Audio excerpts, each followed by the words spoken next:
All right, welcome. As you may have heard, I do record each of these training sessions. So if you are unable to attend or you have to leave early, I know we're all very busy, especially on Fridays, but everything is recorded and I post it to my YouTube channel. So if you have access to the computer and type YouTube, type in Institute du Fromage, and that'll lead you to my bank of videos. So I've got training videos from last year, and everything we make this year will also be recorded for you to watch at your leisure. All right. So all of you are here today because either A, you're taking the charcuterie exam this year, or B, you're taking it next year and getting a jump start. So either way, welcome aboard. This will help you kind of get ready for that. And if any of you have ever taken the American Cheese Society's Certified Cheese Professional exam, then you'll have a leg up because the same outside company that helped the American Cheese Society build their exam process and question bank are the exact same group of individuals that helped the IDDBA build their test questions and their program as well. So it's set up exactly the same, which to me is good, but there's also a little bit of a downside to that.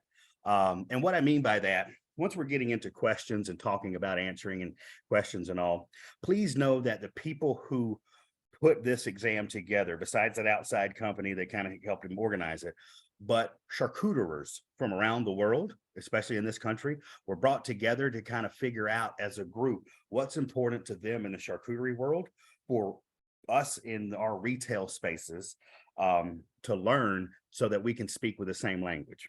And what I'm getting to here as well is we didn't have professional test writers to write professional test questions. So they're going to be written by people who make charcuterie. The questions are good, but my point is they could be a little bit hard to read every once in a while. And if you see that, just like in the American Cheese Society exam, they toss questions out. I don't want to harp on that too much. Most of the questions are going to be great for you. But let's start. Number one, going on their website. This is something where you are going to be on your own, really trying to navigate this and applying for the exam. So I guess I needed to back up 1 second. I apologize. I think there's a couple people on here I don't know. My name is Nathan Aldridge. I run the Institute du Fromage. I train cheesemongers and deli professionals on how to sell cheese and charcuterie. I am an IDDBA Certified Salumiere. I am a CCP from the American Cheese Society, as well as a Certified Cheese Sensory Evaluator. So I've gone through all of these types of tests before, and it's my job to help you pass your exams. Now let's go to the website. This should be the page that we're looking at now. If there is an issue and you're not seeing me sharing the IDDBA website, please hit me in the chat and let me know. But go to their website, and this is going to be up to you after this class. So iddba.org, and I went to their professional resources, hit the charcuterie Salumiere certification page, and it brought me here. So I just wanted to go through this process with you. I know it may seem a little childish, but I'm here to walk it through with you.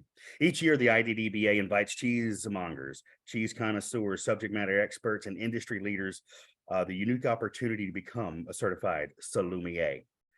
This is a comprehensive exam, and it encompasses product knowledge, merchandising techniques, and consumer expectations that create the art of charcuterie.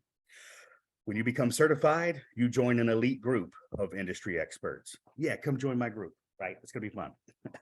Once viewed as an upcoming trend, charcuterie is now a customer favorite. If any of you are on Instagram, TikTok, or whatever, you know charcuterie boards are everywhere. And yeah, I'm gonna get on a couple of soapboxes about how charcuterie boards must contain charcuterie, which is cured meat. And after you get this class, you're going to be on the same page with me, I promise. And the certification is going to enable you to exceed customer expectations and grow business, all while expanding your own professional development. So in some way, this is like I always tell people as a joke that I sure do enjoy my email signature flair. And that's why I like to get these. But this is a great exam, and this is a great process because it does put all of us up on the same footing. and the fact that we can speak the same language and we unify here in the food world when talking about food and speak the same. I find it personally very important because I travel around the country and I see all the different mistakes that people are making when educating customers, because it's going to be our job after we learn this and after we become sommeliers to go forth and then educate our consumers so that they're buying the right products and again speaking with the same language. Now, registering for this, you're going to see I go on soapboxes. It's going to happen. They offer certification opportunities year round because you can choose the virtual option or in person, which is going to be in June. So that's something to remember if you're making notes right now. You may take this virtually at any time or in person in June. So the IDDBA encourages both individuals to register and their member companies to register groups and associates. So go in, you're going to apply, and all you got to do to apply is go through, and we'll click that in a minute and walk you through there, but there's the apply button. It's easy, not very hard. You do have to pay money though. A few more facts about this certification process. Both members and non-members are eligible.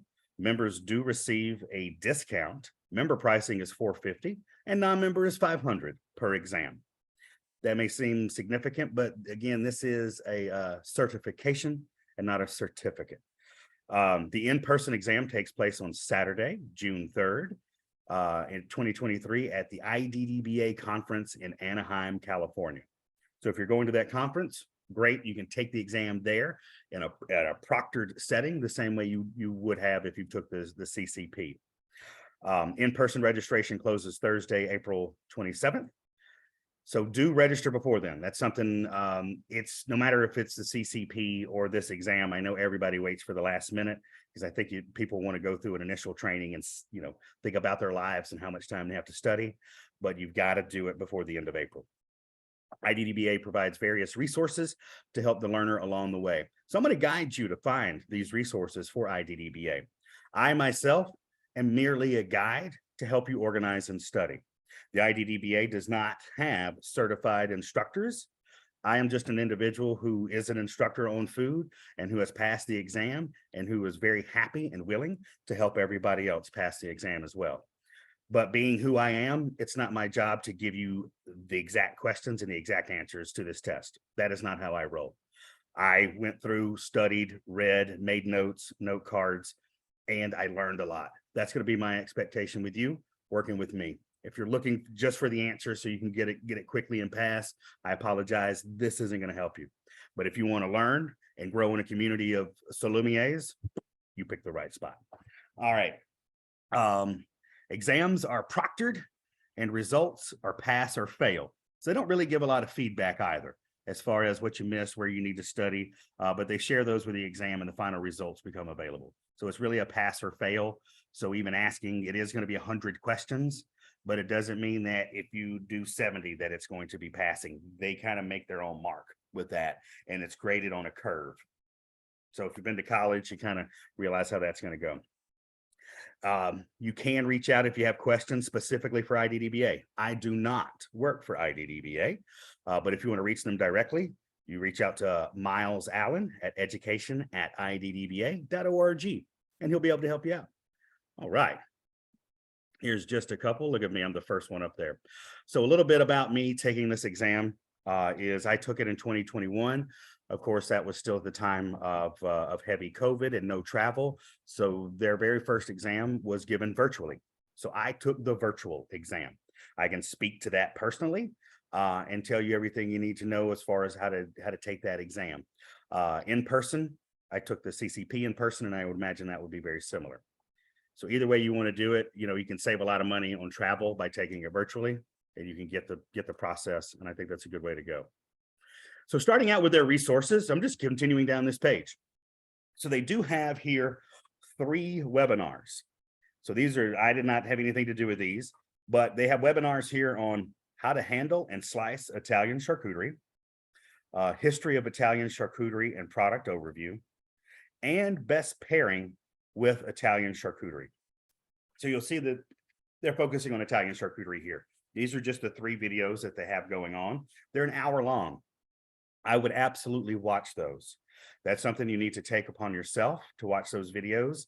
And what I'm going to do with our next session is I'm going to watch these videos, go through and come up with some questions for you and try to show you how we're pulling questions out of the materials they provided.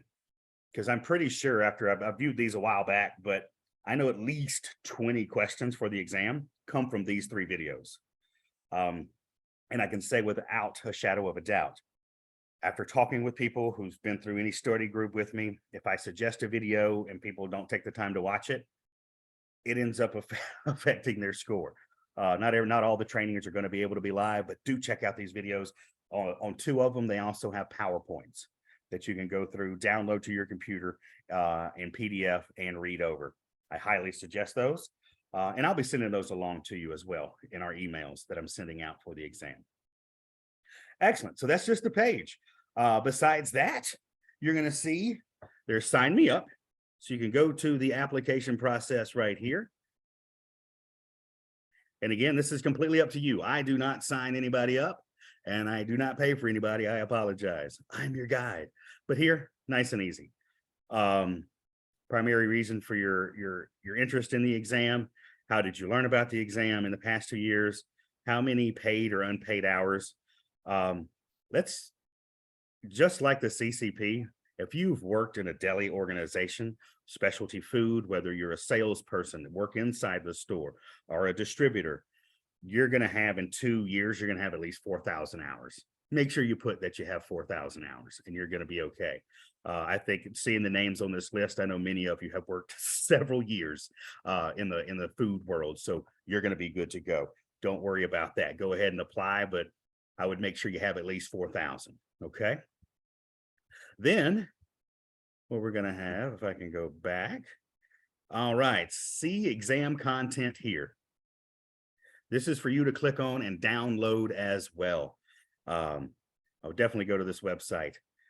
All right, so here is where they break it down. The content on this outline is a delineation of the major domains of practice. If you've done the CCP, you've heard that before, domains of practice, where they're tasks performed and knowledge that's applied by a charcuterie professional in the practice of their profession. A charcuterie professional is an individual with knowledge of production, marketing, handling, and characteristics of charcuterie. The charcuterie professional understands business, safety and sanitation practices associated with the sale of charcuterie, and educates the customer on individual product attributes. So the origin, production methods, to facilitate sales and to meet the needs of the customers. So the retailer, restaurant, consumer. Charcuterie professional examination consists of 100 multiple choice test questions distributed among a major domains of practices. So here's below what we're going to have. This is the meat of the matter, folks. That was a pun. I didn't mean that. It's going to happen a lot. I'm a pretty funny guy. Major domains, you're going to have preparation of charcuterie products for merchandising. So percentage of test questions. So there's 100 questions. 8%, there's going to be 8 questions on the preparation of charcuterie methods. And I have a presentation after this. Like I'm just going to go through this for the first few minutes, and then I've got a presentation to give for you that I built that's going to help out with this. Marketing, sales, including customer service and merchandising. That's 42%. So roughly you're going to see 42 questions on marketing, sales, including customer service and merchandising. Some of the merchandising they're talking about was in one of those videos I just showed you the link to. Product handling, business practices in finance, and safety and sanitation regulation. And here with the business practices in finance, I believe there is a little math in this as well, but this is more about cost of goods sold. You don't have to do anything as difficult as converting recipes. There's one of the books, the suggested books to read, had a whole thing about conversions, and I tried to learn that, and I was like, oh goodness, they didn't have anything about that. It's more about, do you know what cost is, and then how to figure out a retail. So if you know retail and cost, you're going to be able to do good basic math. This is basic business math. Nothing as complicated as CCP. But safety and sanitation regulations, those are big on there. So when I talk to people about studying for these types of exams, you have to, when you're reading through any of the materials or watching the videos, you need to think of it from a standpoint of, And what I'm reading, does this affect the entire industry as a whole? And what I'm getting to is safety and sanitation when making charcuterie, and the fact that if you don't do it right, you could give somebody botulism and kill them. That is of utmost importance. So you are going to get many questions about safety, sanitation, what illnesses you can get, and safe sanitation practices. That is absolutely going to be on your test. And I would definitely start focusing in that area as you read through your materials. And look through these domains. What I see here when I'm reading, I'm not going to read all this to you. That would be a little too long, but this is for you to download, print out. I'm an old person, so I like to print things out and write notes all over them. But consider this is your study guide. Everything else under here is as far as your task. It's a little convoluted when you read it because it's like, what am I talking about? So I'm going to go through a couple with you. Task 1.1, wash and brush product to properly remove mold and maintain appearance and flavor in order for the product to be appealing to customers, restaurants. All right, so that's a statement. It's like, okay, so what does that mean? But think about when you're reading this, how are people going to write a question about this? This is where studying for these types of exams can be a little difficult because, again, it's not a professional test writer that their one job in the world is to write tests, like Scantrons for the ACT and things like that. Again, these are charcuteriers. These are people who do know have a great deal of knowledge, but their questions may be a little different. So if you come up with your own questions, you're likely to almost match what they're going to come up with. And what I mean is, think about, so I'm reading this. What must you do to remove mold and maintain appearance and flavor in order for the product to be appealing to customers? You must A, boil and strip the meat. B, wash and brush product properly. C, give it a good smell test. I'm kind of throwing things out there. I'm not trying to be too silly, but that's how it's going to be built in. So it is all multiple choice questions. You're going to get 4. I'm going to have another session, not today, but really going into how to answer multiple choice questions. But hopefully I'm making my point. As you go through, read this, think about how each of these statements could be turned into a question, and that's how it'll work for you. So just continue going on here. The safe and effective performance of task requires knowledge of the difference between good and bad mold. So right there, you need to make a note. All right, when molds come up, I'm going to write down what is good mold and what is bad mold and know the difference. Sound sanitation practices. As you go through and read your books and see things, when you see sanitation practices being put out, I would make a note, write it down, because there's sanitation practices not only for preparing charcuterie, there's sanitation practices for slaughtering the animal, like start at the beginning. Sanitation for farms, sanitation for slaughter, sanitation for cleaning the meat and butchering the animal. Then there's sanitation for preparing the meat, whether you're going to cure it, whether you're going to smoke it, whether you're going to dry it, those sanitation methods, and then sanitation methods from aging to shipping and then to merchandising. And they're using the term here, of course, merchandising basically is when it goes to either the restaurant or to the retailer. That is going to be merchandising past that. Excellent. I think hopefully I'm doing pretty well. I don't see any chats. Everybody's still staying on, so I think we're doing pretty good. But continue to let me ask any questions if you have any. I'm gonna go through 1 or 2 more, and then I'm gonna move through to my presentation.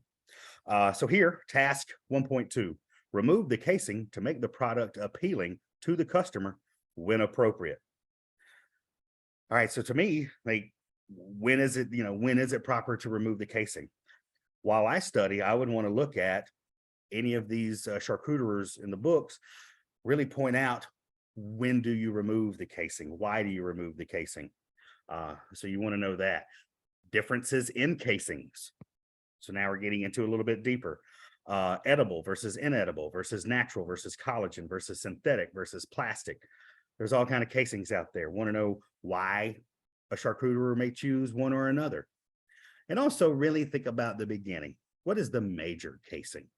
I would want to think about too, what's the number one, the first and number one casing used with salumi, you're going to really be talking about intestine, right? So that's going to be the main thing to know.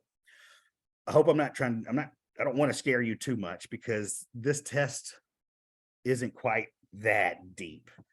I want you to really focus on it. Like I said, the big picture items, things that affect everything. Casing goes on all salami, so that's important. Mold can grow. That's going to be important. So those are going to be the things to focus on as you read through. But as you see, I'm just going to scroll through. There's a lot. I would use this as a study guide. The next domain, you're going to have marketing, sales, including customer service.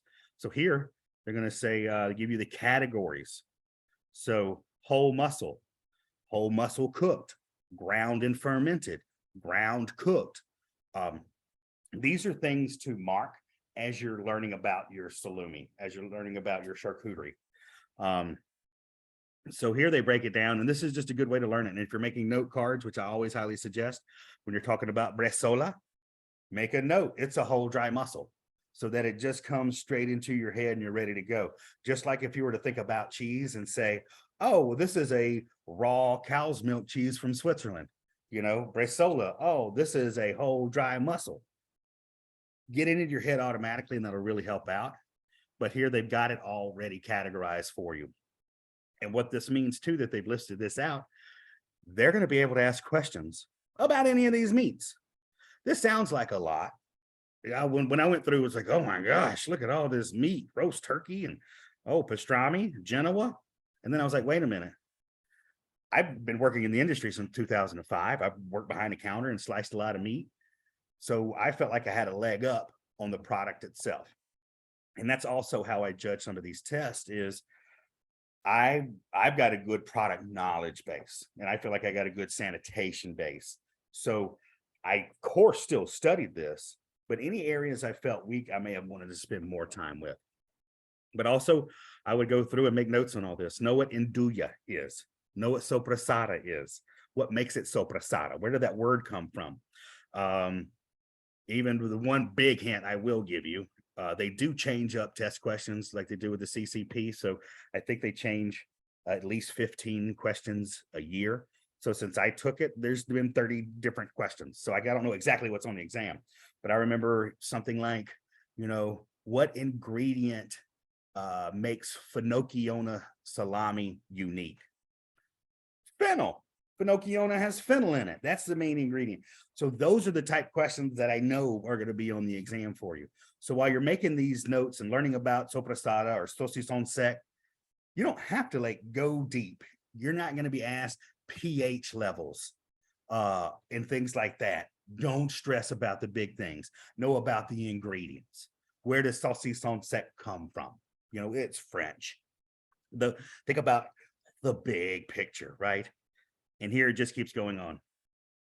So to me, I think of this as a study guide. I would want to look these up as I go through my research books and write down what they are and make note cards about them.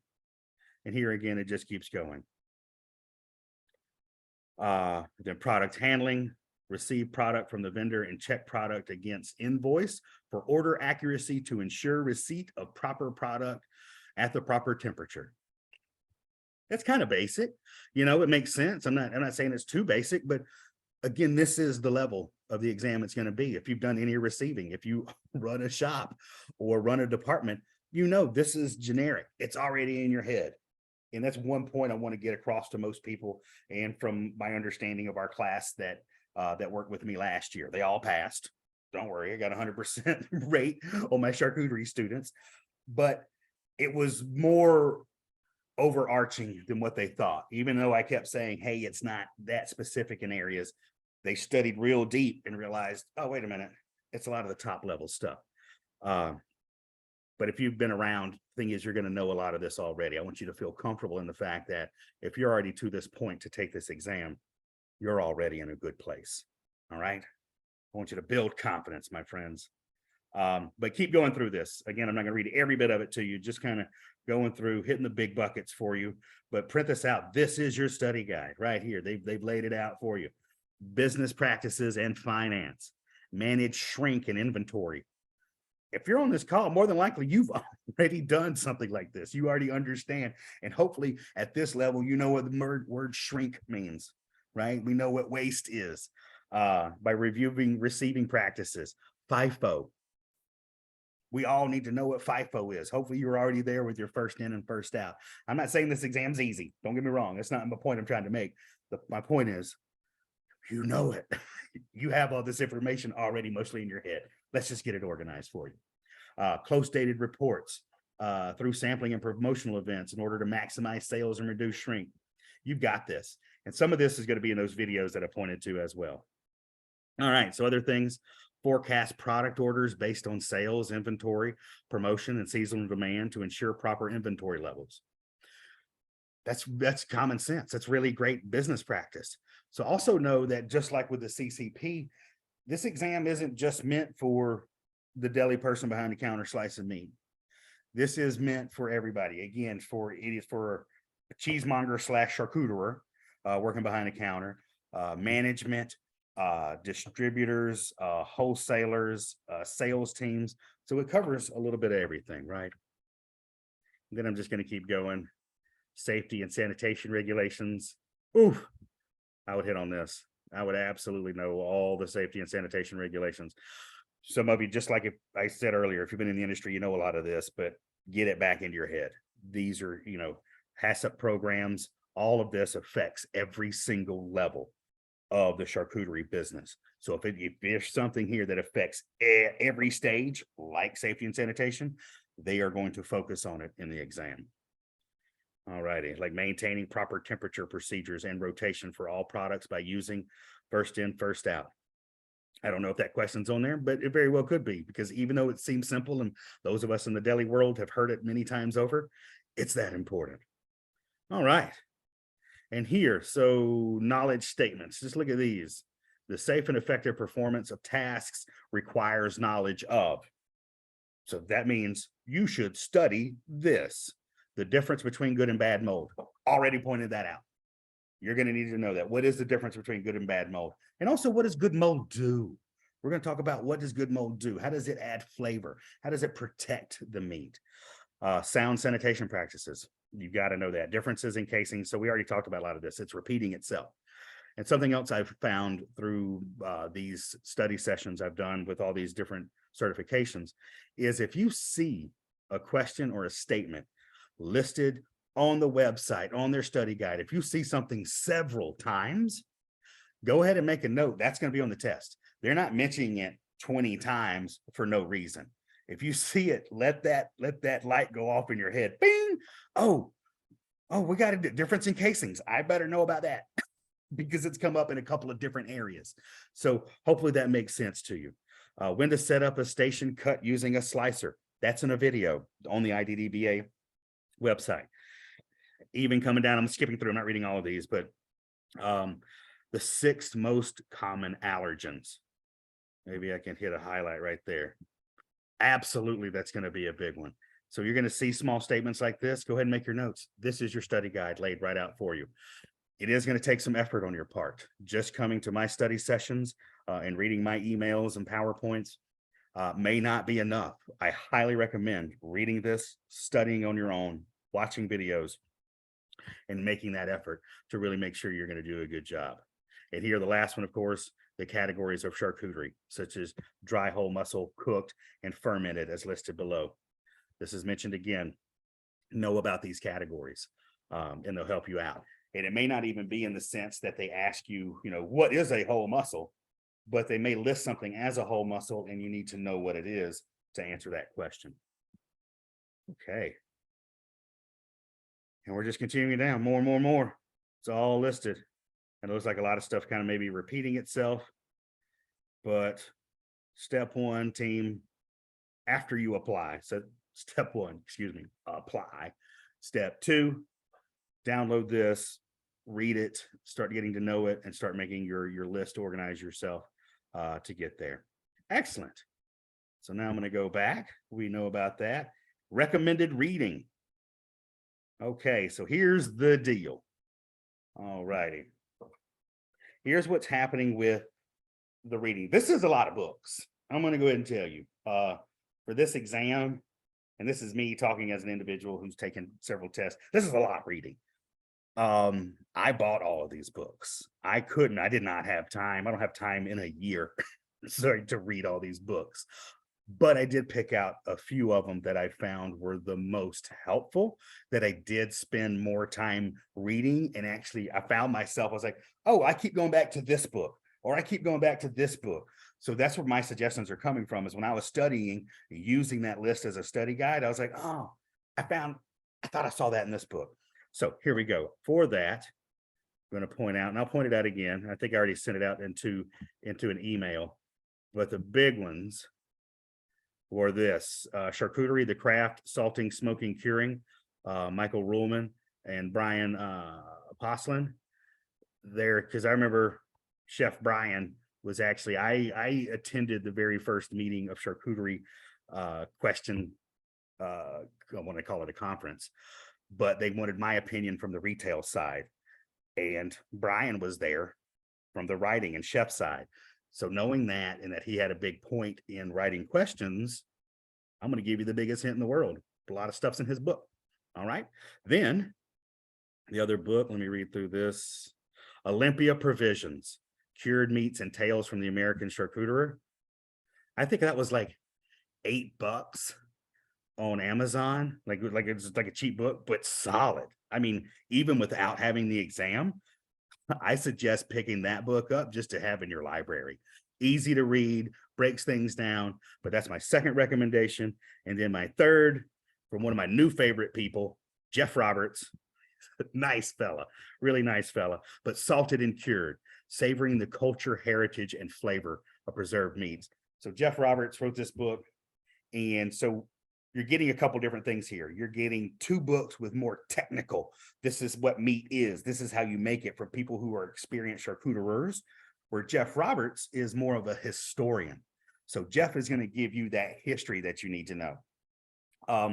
And also, again, I think it's all these books are great. If you want to read past them, if you got more time, if you're taking the exam next year, then read as much of it as you can. But if you only got short amount of time, those 3 books I found helped me personally a little bit more than the others. All right. So now let me just shift my screen a little bit and let's see if there's anything else on this website. So now you know where to go for the IDDBA website. You know where to go to apply. Oh, thank you. Tabitha sent in a question as far as what order do you recommend reading these books? I would start with Jeff Roberts, but that's the way my brain works. And that's a solid question, but like, I have to know the history and location of something to get it in my head to move past it. So if you want to start, especially a good plain read, because that's talking about more, like, it's more interesting, quite honestly, because it tells a story and it tells history. So that book will be a little bit easier to digest, wink. And the other books are going to be your more technical, almost even like college level, like college book, right? Good resource book. So start there. Great question. Y'all keep them coming. This is fun. So you know where to apply. You know you got to apply by April 27th. If you don't, it's not on me. Please go ahead and apply. You guys can make it. You guys know where to look for the application. The exam content that I showed you is here, and the recommended reading list is there. And again, these 3 videos. If anybody, whether it's the ACS, IDDBA, whatever organization that's offering a test, if they provide study materials for this, most of the questions are going to come from that study material. Hint, hint. Just know that. Excellent. Well, there we go. I'm going to move some things around on my screen, pardon me, and I'm going to stop share. I'm going to move to a new screen. So give me just 1 second, my friends. I'm going to share this one now.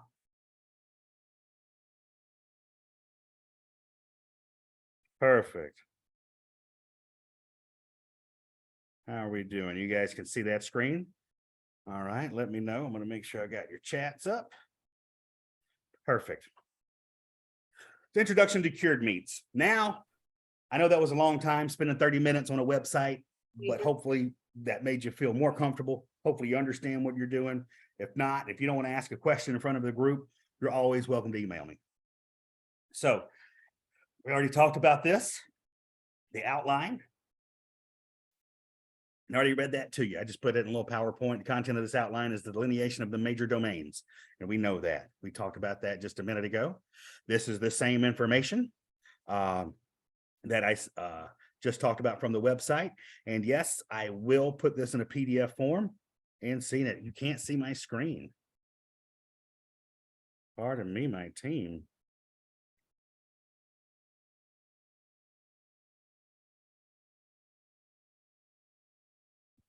All right. 1 second.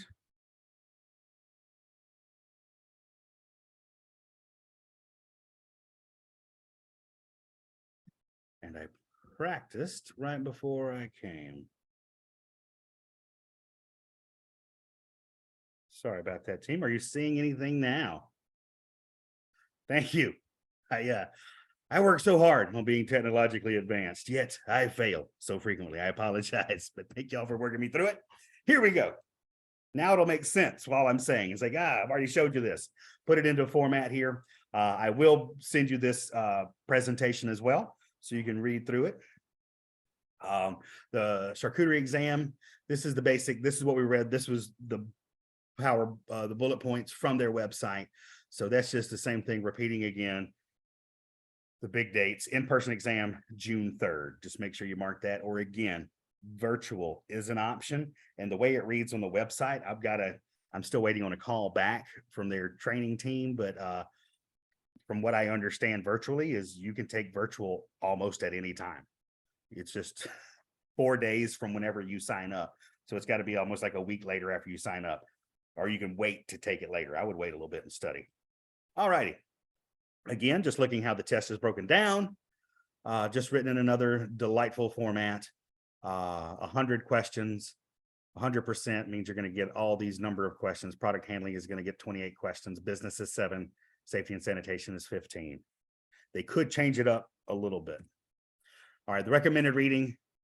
This is what I was talking about. The book on your far right that you're looking at, Charcuterie. That's one of the ones I suggested. The Olympia Provisions here on the left. That's the other one I suggested. Great. They're all great books, but if you only have limited time, and this one in the middle, Salted and Cured.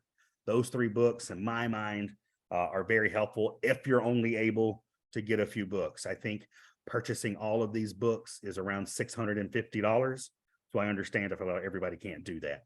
So if you want to minimize it and spend about $50, get those 3. And here's more. All good reading though. Okay, so now presentation, just to get you started. I am going to keep going until about 12:30. If you need to sign off, go ahead and do that. I understand. And again, this was recorded for you all.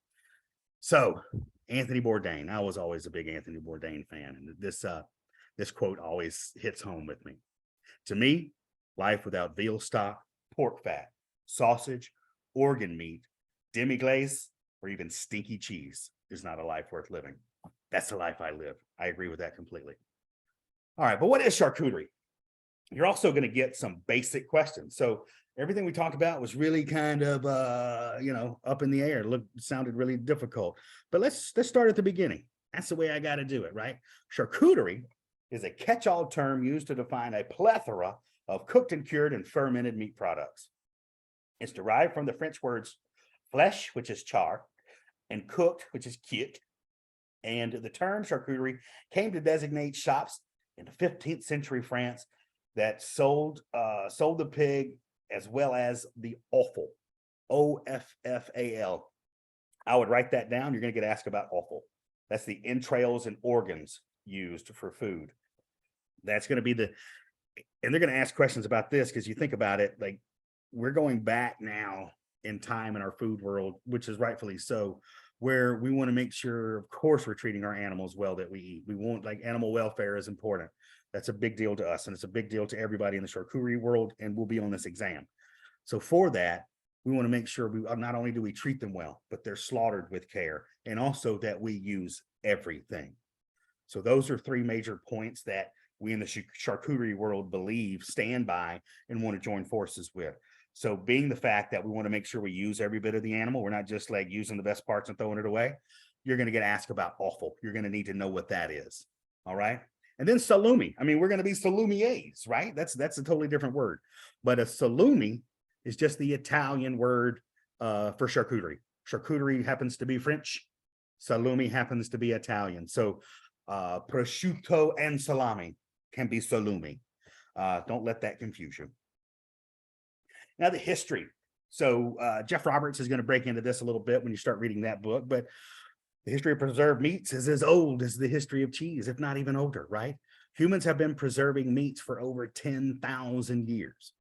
And I love this part about it. I didn't care about history much until I got out of college, right? Until I got out of school. And I was like, oh, wait, now I want to learn more.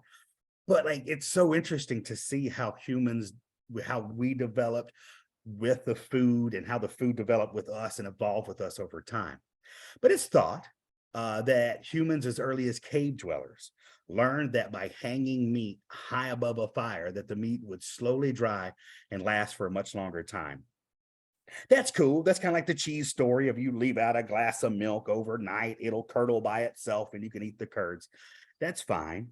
But if you really think back in this time, 10,000 years ago, early human beings, of course, the lifespan was very short. They were hunter gatherers. We were moving across the lands. I like to, the way I put it in my head, following the antelope, getting meat where we could, using their hides as clothes, their bones for tools, all that great stuff. But that meat would spoil. Early human beings, there's probably a lot of trial and error. Of course, you have to bleed out an animal. Once you slaughter an animal, you have to get all of the blood out of the animal, or that will spoil the meat. There was probably a time in early human beings they didn't know that. So at some point, some early human being was like, man, this meat keeps it delicious for a minute, but then it goes bad and a lot of people die. And somewhere along the way, they learned that if it was close enough to the smoke, it started to dry it out, maybe added even a little bit of flavor to it. But I think that's reading into a lot of these books, it's a little bit more of a myth. And even reading books like Salt and things like that, it's more likely too that charcuterie came about from fish, where dried fish fillets, if you catch fish or cod, so to speak, and slice it up and put that a fillet of fish on a rock in the hot sun and let the sun dry it out, more than likely that was the first form of charcuterie.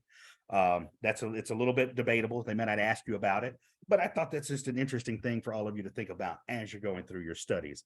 And don't forget, cured fish is still charcuterie. Charcuterie is cured flesh. Any flesh will work. All right, production methods that I like to teach about that help you organize your thoughts as you go through your studies. 4 main areas: fermentation, dry curing, smoking, and cooking. In that, you're going to have whole mussels. You're going to have things like that as listed by the IDDBA. Absolutely learn those and put those in the smaller buckets. But these are your 4 big buckets of how charcuterie is made. And I'm going to go through all this and I'm going to point out things you absolutely need to take notes of. So fermentation, curing, smoking, these types of controlled curing and drying of the meat prevent spoilage while simultaneously improving texture and taste. They can throw that into a question anyway. So like, what are some other attributes or positive attributes from curing meat, improving texture and taste? They could ask that in a way. When meat is dry cured, it loses 30% of its weight in water. Like a stock reduced by 1/3, meat reduced by 1/3 is rich, dense, and intensely flavorful. Salting and drying, meat does more than just coax out moisture and concentrate flavor. It also dehydrates the microbes that cause decay and spoilage and other potentially hazardous bacteria, killing them or making them inability to multiply. Crucially, though, curing allows good bacteria and mold to survive, those that protect the meat and deepen its characteristics and fermented flavor. See how all this is good to know? Questions could come up from any of this. In fact, by the time it's ready to eat, you could say that your salami is alive and is a site of a thriving ecosystem of microorganisms that simultaneously prevent harmful bacteria growth and lend distinctiveness and funk to each bite. All right. Now, so fermentation specifically. Sausages and salami. One thing I've learned while studying through this is sausages and salami is an interchangeable term through a lot of these books. I think, our Americanized version, like when I think sausage, more often than not, I think raw.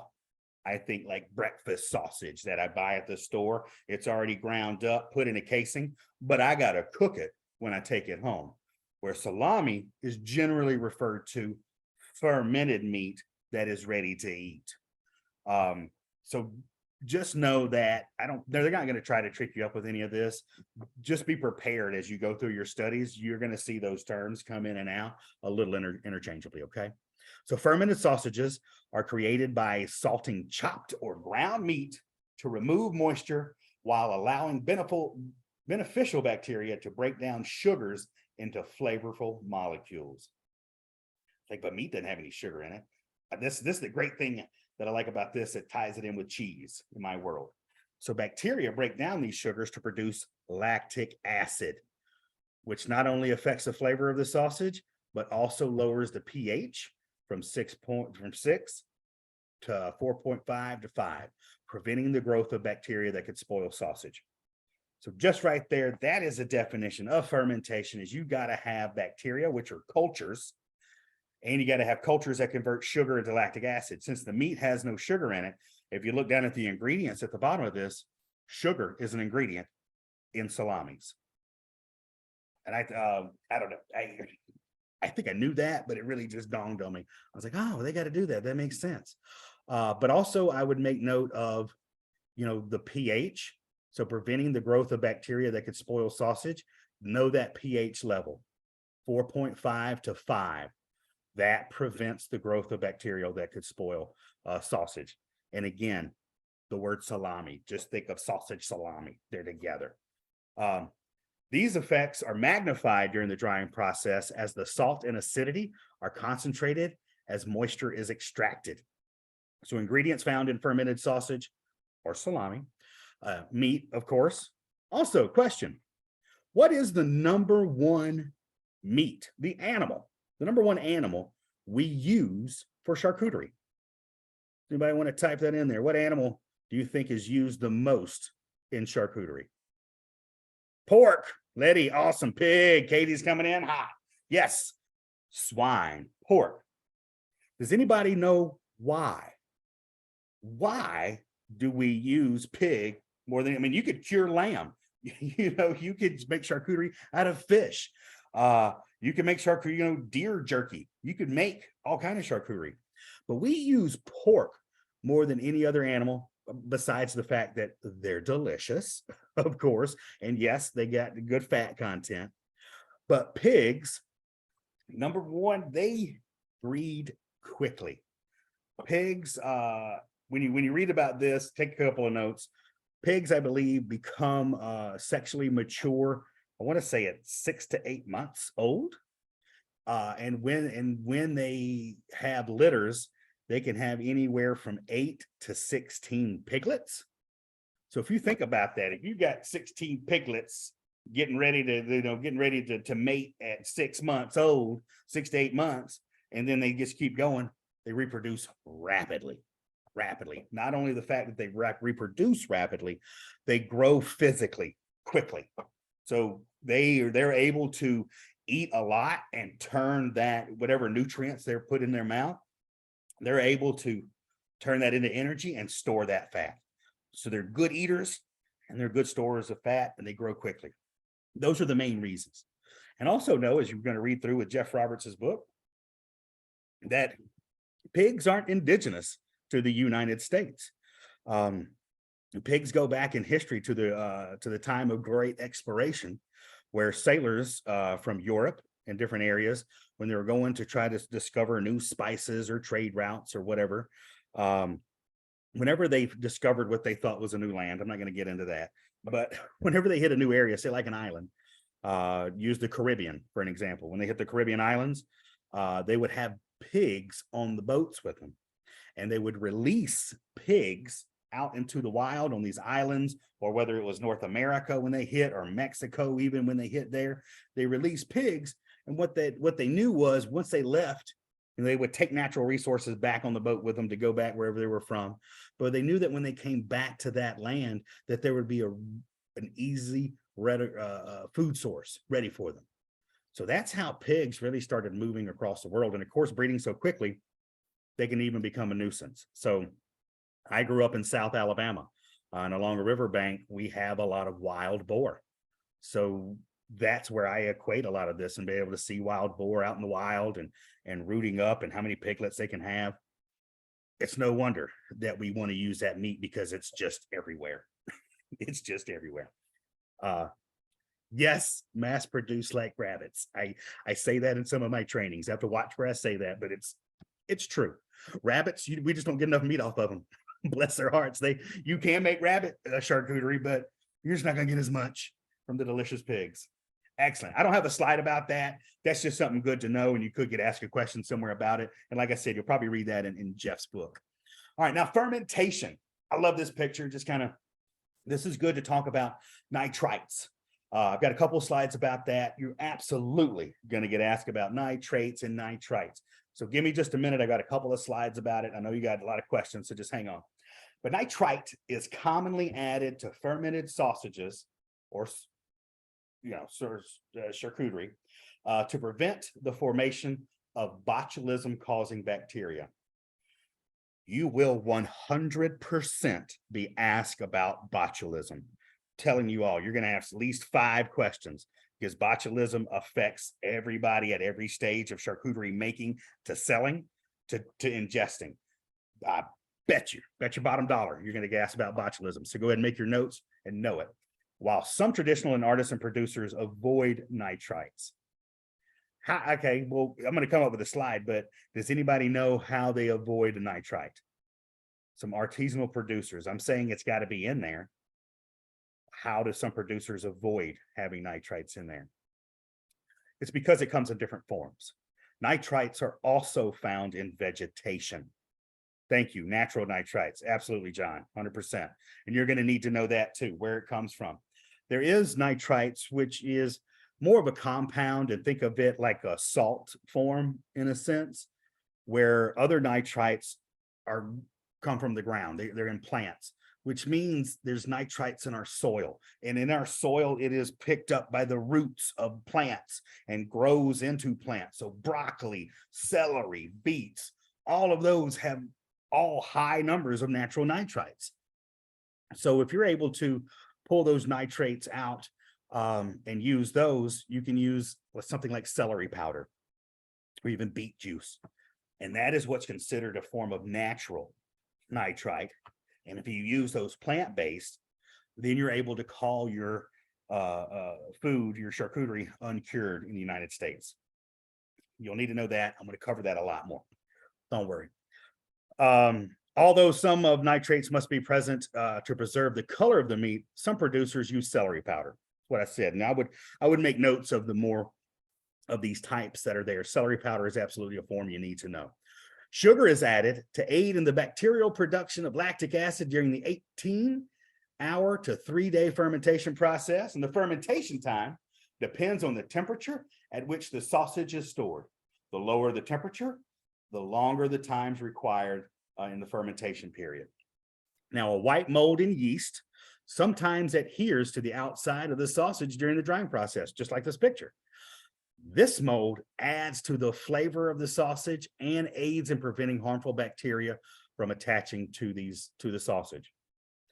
That's something to know. We just covered in that sheet just a minute ago. Know your difference between bad and good molds. And here, I don't recall anything on the test like in cheese, we learn about Bravibacterium linens or Penicillium candidum. We really get specific with molds when we're talking about cheese. I recall on the test for charcuterie, it's more about being the color. You're going to have white molds. What is the white? What in here? White mold in yeast adheres. And what does the white mold do for charcuterie? Adds to the flavor of the sausage and aids in preventing harmful bacteria attaching to the sausage. That is a way that a question could be pulled out of that. Okay. The two main types of fermented sausages are dry, salted spice sausages found in warmer climates, and fermented semi-dry sausages found in cooler or more humid. And also, as you're learning about the charcuterie, reading and looking at maps, it's always been a fun journey for me. I'm starting to care way more about everything the more I learn about it. I love it. But like a lot of these meats you're going to find out, are made certain ways because of the areas they're in. Like in Italy, for example, just to use a term like for speck, I know it's a whole muscle, we'll get to there, but because it's in northern Italy in a higher altitude, it's a cooler climate. So with it being a cooler climate, it's not able to cure at the same time as prosciutto di Parma, which is cured in the Po River Valley, which is a great climate for that. If it's colder, you're going to have an aid for it because it's going to cure slower. So those are the areas where you get smoke added to it. So a lot of times, and it just can be something as simple as that. It's just the region. It's like, well, why does this region in Italy, this northern region in the mountains, why do they smoke their prosciutto? Well, because they got to speed up that curing process. And even with different salamis, you'll find smoking of different sausages and salamis happen because of the area where they're from, where they need to kind of help speed it up a little bit. I find that interesting. All right, casings. So here, make notes of the casings. Again, we saw that on a couple of sheets. There'll probably be at least 2 to 3 questions about casings on here. Sausage casing, also known as sausage skin or simply casing. That's also a thing to know is they'll probably just use the word casing. If you're at the point where you're taking an expert level test in an area, you should know what casing is. It's a material that encloses the filling of a sausage or a salami. And I mentioned it earlier, the original casing and the most common casing is intestine, whether it's going to be pig, sheep, any of these ruminants that we like to eat, that's what they're going to be. Natural casings are made from animal intestines. I said that. Artificial casings were introduced in the early 20th centuries, are made from collagen, cellulose, and extruded casings. I don't remember a whole lot about these other styles of casings, except for the fact of like, why would somebody choose to use a non-natural casing? And I would say it's either going to be because of cost or availability, but you're not trying to make a vegan salami, so it doesn't matter, right? It's not like, well, we don't want to put it in intestine. No, we're eating meat, right? Okay. Salamis to know, I'm not going to go through this because sometimes I'll do this with a tasting, but salumi Milano, the one thing I want to point out that we hear, not that that's necessarily a question, but just like with cheese, meats are often named after areas where they're from. So being that salumi Milano, I wonder what town that's close to in Italy where that came from. Milan, right? You want to be able to do that. The thing I would point out to know about the different salamis, because there's lots of different salamis. What makes them different are going to be the grind size. So if you look at salami here, just looking at this picture, we see that this is ground meat and ground fat put together in a casing with spices and sugars and bacteria cultures, right? So what makes each salami different is going to be the size of the grind, which is going to go into the texture of it. If you have a fine grind, then you're going to be able to chew it much easier. If you have a larger, coarser grind, you're going to have a thicker meat that's going to take you just a little bit more to chew. And that's going to add a little bit to the different type of flavor you have in there. But more often than not, too, it's all the ingredients that are going to be there. A lot of Italian salami is going to have, some of it's going to have white wine, some of it's going to have red wine, some of it's heavy with garlic, like Finocchione is going to have fennel. That, when you're going through to study for the exam and really know the difference of these, just know where they're from and what ingredients make them different. All right, Genoa salami. This is just pointing that out too. Just got a little bit different grind on it. Sopressata. This is a bad picture. A lot of sopressata is actually pressed. That's what the sopressata means. Calabrese. You look through here. I got this highlighted. You got paprika, chili peppers. Even know about when you're talking about chorizo, pimenton. Know the major ingredients. That's my biggest hint here. Know the major ingredients that make these salamis a little bit different. All right, dry curing.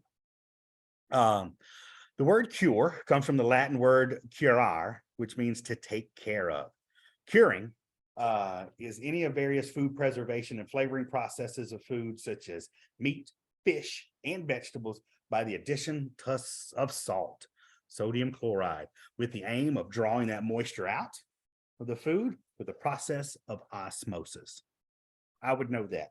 Write down the term osmosis, know that it is the form of putting salt onto something to suck moisture out.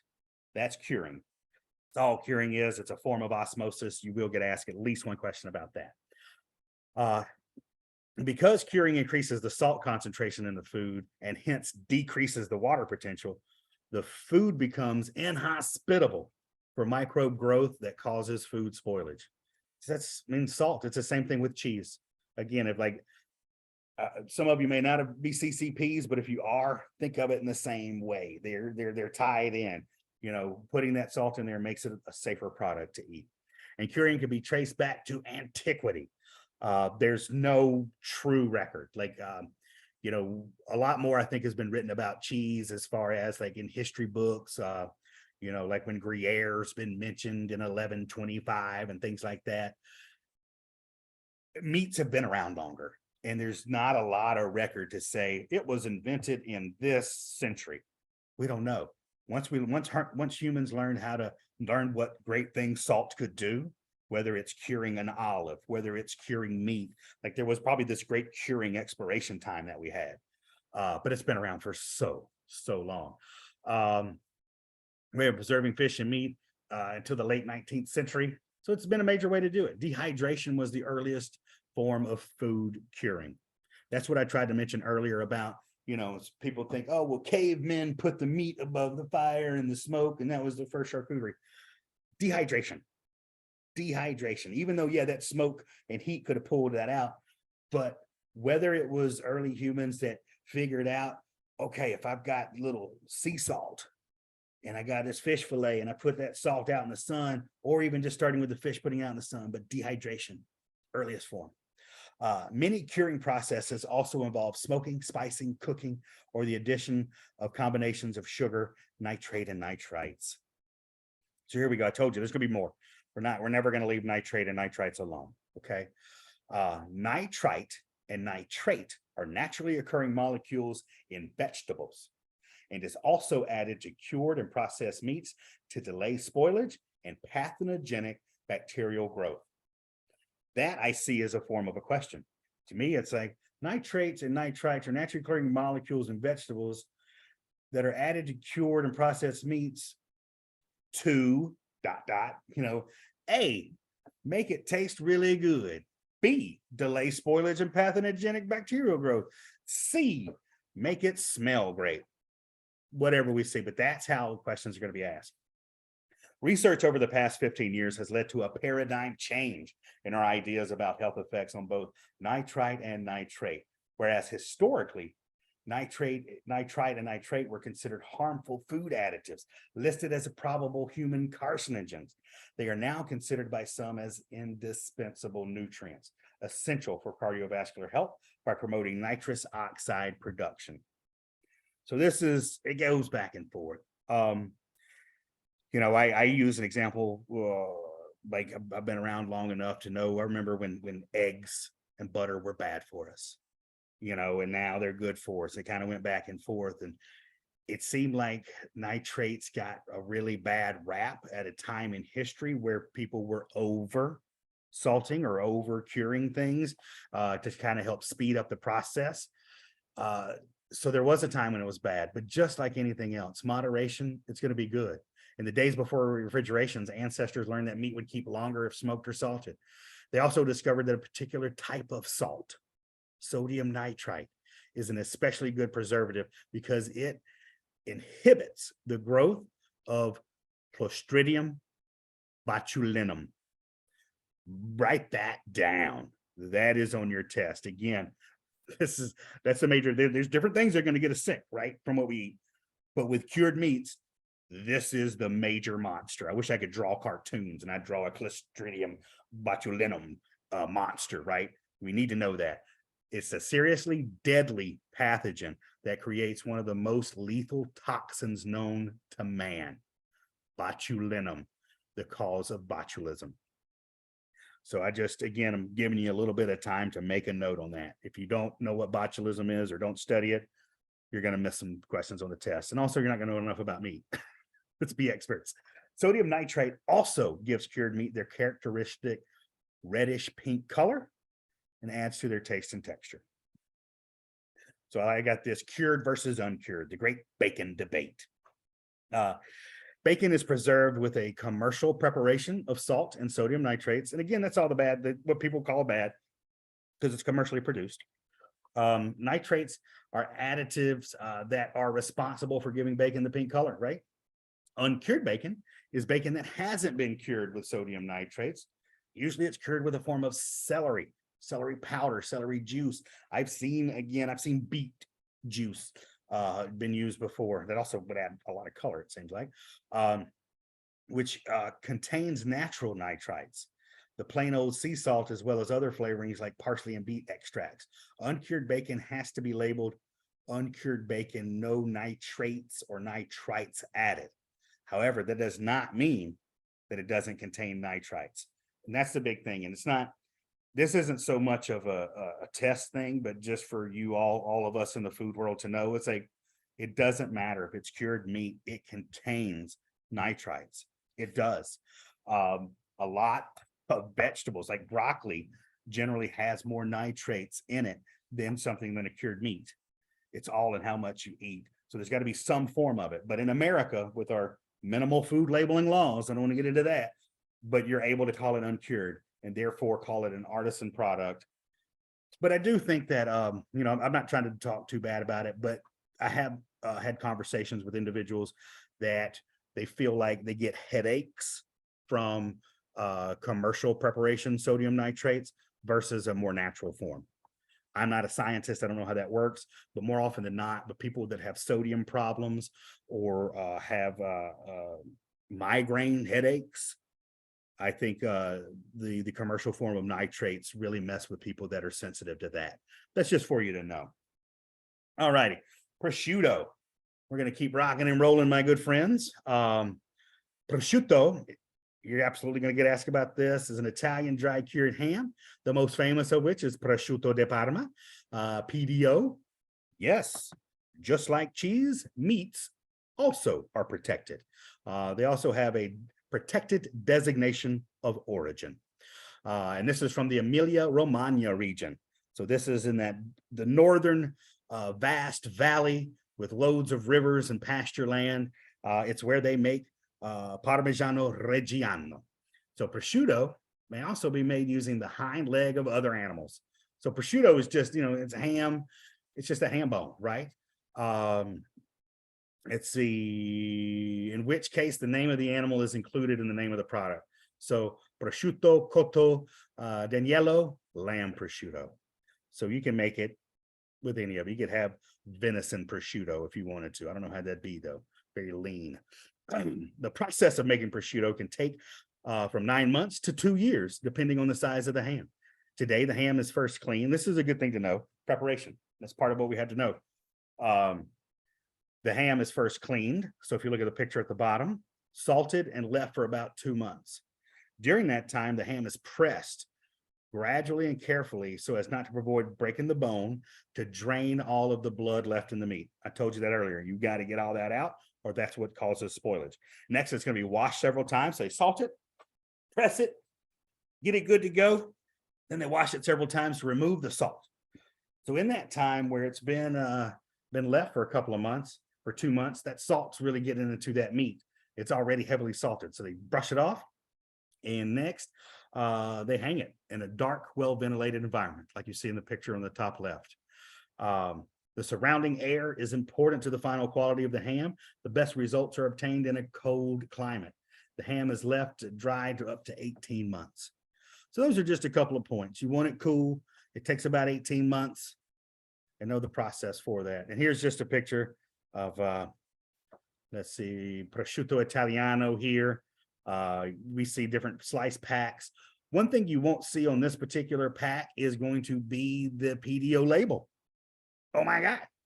So one thing to know too, whether it's going to be on the test or just to know because we're in the business, the PDO laws and rules for prosciutto are really strict. So if you're going to have prosciutto de Parma or prosciutto San Daniele, the meat has to be produced. The animals have to come from the region. It's got to be produced in the region, aged in that region. And if it's going to be pre-sliced and sent to America, it's got to be sliced in Italy, in that region, packaged, and then shipped to contain a PDO label. That means if you take a prosciutto de Parma or prosciutto San Daniele and you get a whole leg, bring it to the United States and take it to an American slicing facility, you're not able to carry on that PDO label. It's still the product, but that's how strict of guidelines that they have. Speck, I mentioned this. By the way, speck is my favorite. Italian cured smoked meat native to the Alto Adige region that straddles northern Italy and southern Austria.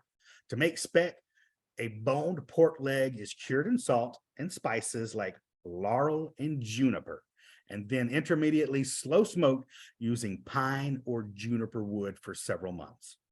So juniper, you want to make a major ingredient with speck, it's the wood that it's smoked in and the flavor that gets added to it. The deep red color with heavily marbled traces of fat. Speck is served thinly sliced as an appetizer, just like prosciutto. Now you're going to notice that it looks a little different than prosciutto. One thing they do with speck is they dry cure it and then they debone it and press it. When I was a young lad learning about charcuterie, I thought it was like the front shoulder, and that's why it looked different. But it's still a ham, but it's ultimately deboned and pressed flat, and that's why you're going to have a different shape. And it's also, between pressing it and smoking it, it's also going to give you a little bit of a thicker, more denser texture to the meat. And there's just more pictures of that.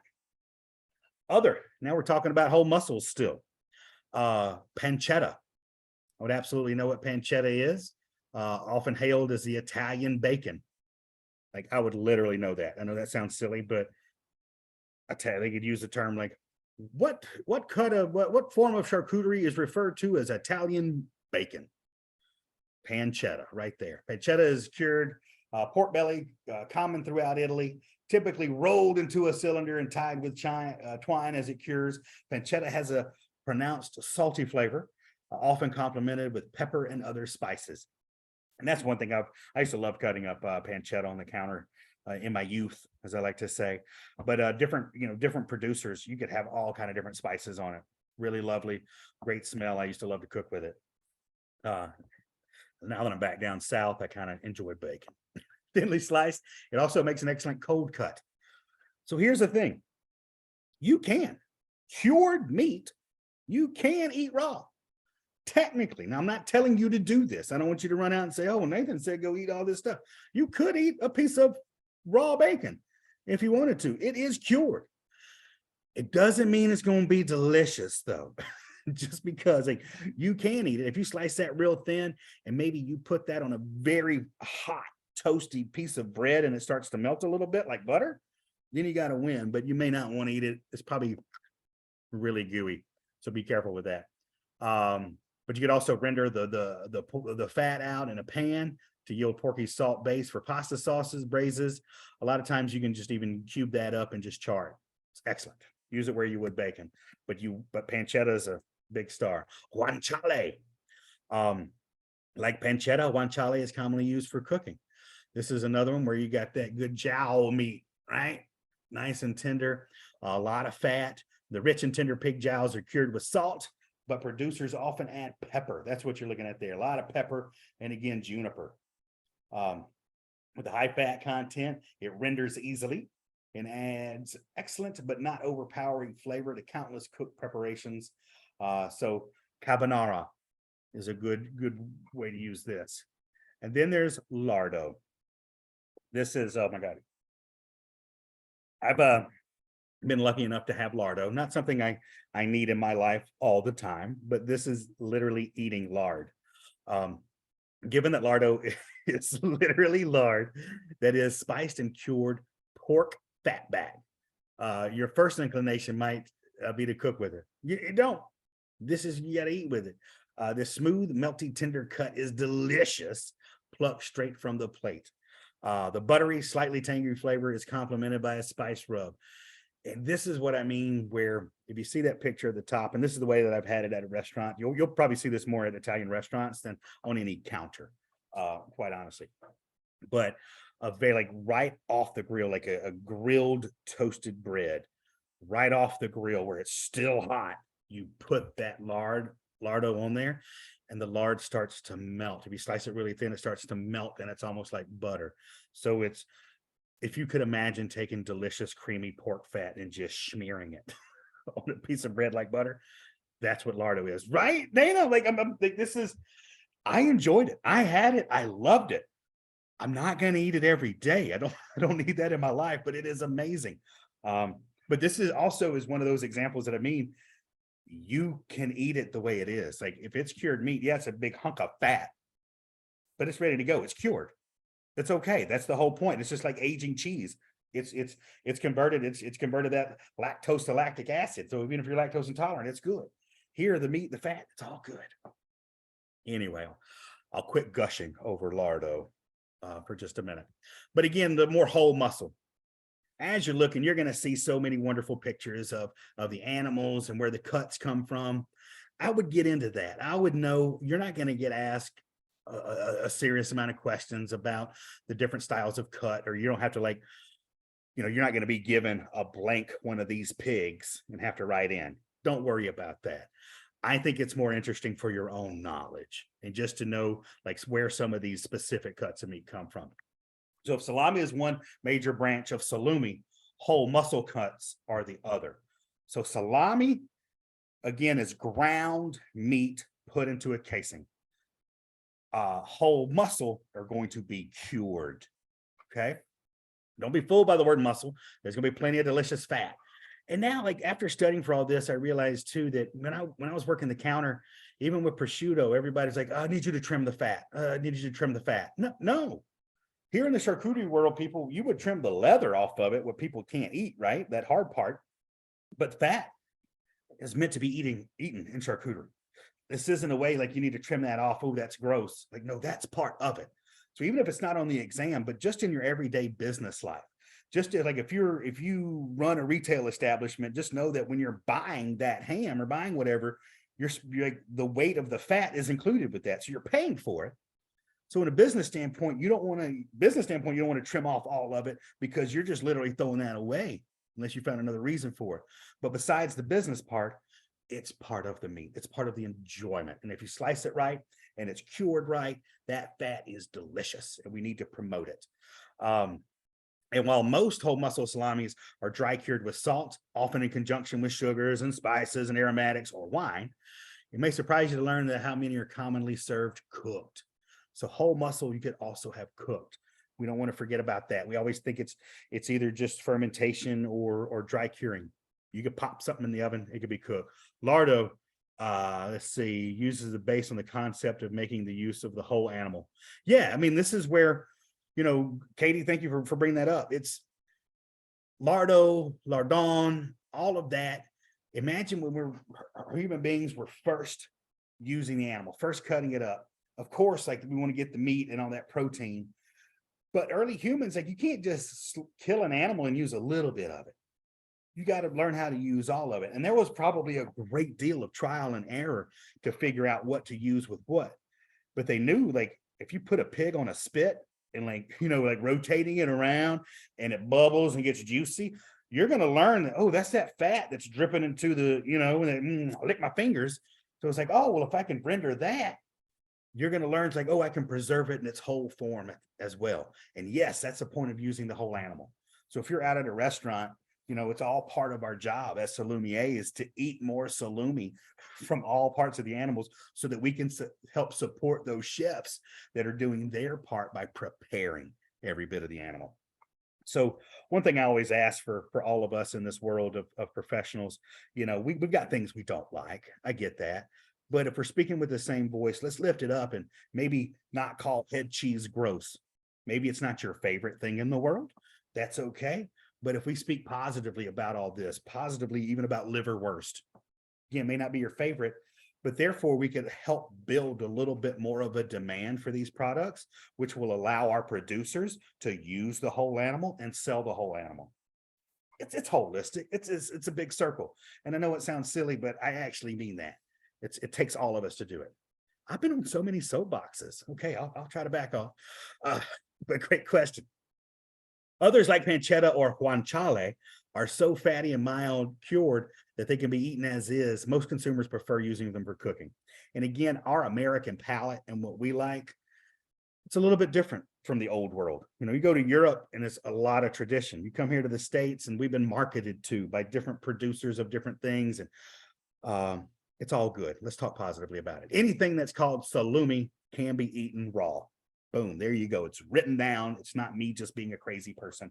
You can eat it raw, but that doesn't mean you necessarily want to. I mean that. I've tried raw bacon. You know, as an adult, I've tried it. As a kid, I've eaten raw hot dog wieners. I wouldn't recommend that either. But that the chewiness of the fat I can't get past. It's more of a texture thing. And knowing that that fat isn't quite cooked, it's off-putting because I wasn't exposed to it as a child. It's all cooked, right? The types of whole muscle include, we're going to learn about coppa, bacon, pancetta, pork belly, prosciutto, look at there, and bresaola.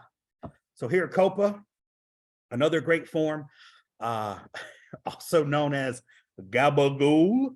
If you know anybody from Jersey, I tried to make that joke up in Jersey. It did not play well. So I dropped that. But coppa, with its vivid red color and heavy marbling, coppa, also known as capicola in the US, or capiculo in southern Italy, is a sight to behold, right? Each province treats the meat differently. That could be said just like any cut of meat. Like we're going to treat, like I like to think of it too in terms of barbecuing, because barbecuing can be a form of charcuterie as well. There's different forms of barbecuing in the United States. You got Kansas City barbecue out. What is it? Kansas City, Texas barbecue, all these different types, right? It's the same way here with coppa. They serve it up differently. It's typically sold in the US as hot or sweet. Sweet never means like necessarily sugar added. Sweet just means not hot when you're talking about meat. It's either spicy or sweet. So sweet soppressata doesn't mean it's going to be sugary. It just means it's not going to be hot. So know that when you're going through reading this. But in Italy, variations extend to more precise seasoning blends with nutmeg, cinnamon, clove, all that good stuff. And many recipes incorporate wine, garlic, herbs. You're not going to get asked about a lot of that. What you're going to get asked is, what is it? Is it a whole muscle? And where does it come from? And coppa is going to be that line, the kind of like that loin right up, right off that back shoulder, from the neck to the shoulder. And that's why you got that good heavy marbling in there. Perfect. Bresaola. So this one I always talk about in classes with charcuterie, although it's not really readily available everywhere. Bresaola is amazing. I'm more often familiar with the beef form. So the vast majority of Italian salumi is made with pork, but beef is the star of the show here. So even if you're learning about this for the test, but if you have your own business, bring in bresaola. I highly suggest having a charcuterie item that's not pork. Not everybody digs on swine. That's okay, but we can still have many other charcuterie items on there. Bresaola should be in every set if you're able to do it. It's going to last better if you have a slicing program, though, if you're slicing it. The lean ruby red meat has somewhat of a floral aroma, salty, but not much that overpowers a jerky-like beef flavor. And I sold it on the counter in New York, and we had a good customer base. So of course we were able to keep it on the counter. But I remember the Swiss people that would shop love bresaola, and they'd love to eat it with raclette, where you got this good, salty, tangy charcuterie meat. Because once you take the pork and pork fat out of it, because once you bite into charcuterie, that's kind of what you're expecting. But this beef, it's amazing. A great deal in common with Swiss Blunderfleisch, given that bresaola hails from the Valentina Valley, just a stone's throw from the Swiss border. So again, all in that same region. mountain region right there. And the beef is cured in a mixture of salt and pepper and then hung to dry for a few months, several months. Some purveyors also lightly smoke it. There's different ways about it. You're not going to get asked about a specific brand of smoked bresaola. Don't worry. You just need to know bresaola exists. It's awesome, and it's beef. It's beef. And there we go. Sliced with pickles or raclette. Here, so now we're getting into cooked. I'm going to read this one thing, then I'm going to let you go. We've only got 3 minutes left. So cooked, don't forget that's a form of charcuterie. Let's see, the vast majority of cases, you probably want to remove the membranes, but here we're looking at examples of mortadella. We're looking at pate, terrines. So if you look at up the top right, that is a country style pate or pate campagne, where basically you're going to have ground meat. Pates are going to be focusing with liver. So these are the high points when making your notes and studying these types of meat. Is like pate is cool. Know whether it's a smooth pate or chunky, basically country or mousse, and then know that it's more liver based. So if you don't like liver, that's going to be an issue with that. And mortadella. Oh, I call that the fat man's dream. I love mortadella so much. And know that, of course, it's going to hail from the Bologna region, where we make bologna. Now, Americanized bologna is a cheap form of mortadella. Mortadella is I wouldn't think of that as like hot dogs where they use the worst cuts for mortadella. Mortadella is a delightful meat that they put a lot of pride into making. It also has pistachios. So that is where that could be an allergen question. We're talking about that. Examples of other ones, got pate, mortadella, porchetta. If you look up at the top left right there, that's a pork loin rolled in bacon and cooked. Oh my goodness, it's so good. Prosciutto gran cotto. That's a boiled ham. Prosciutto gran cotto is one of my favorites. It's less salty. And even rillettes. Oh, I love duck rillette. Okay. That covers us for today. We've run into, it is now 12:30. I hope you found this very helpful. I know we spent a lot of time going over just how to apply and going over the website, but please take your time. You visit the website, you apply, and I'm going to send out more emails. I'll send out this presentation and I'll set up a call for next time. I apologize about not setting firm dates way in advance, but my life as a trainer, I get pulled away very often, and it's hard for me to set something several months in advance, but I will give you a couple of weeks heads up before the next one. And again, all of this is online, YouTube, Institut du Fromage. I'll send out more information for you. Thank you very much. I hope you have a very beautiful Friday, and we will see you soon. Ciao. Let me see how I can get out of here. Stop sharing, and we'll end. Bye, guys.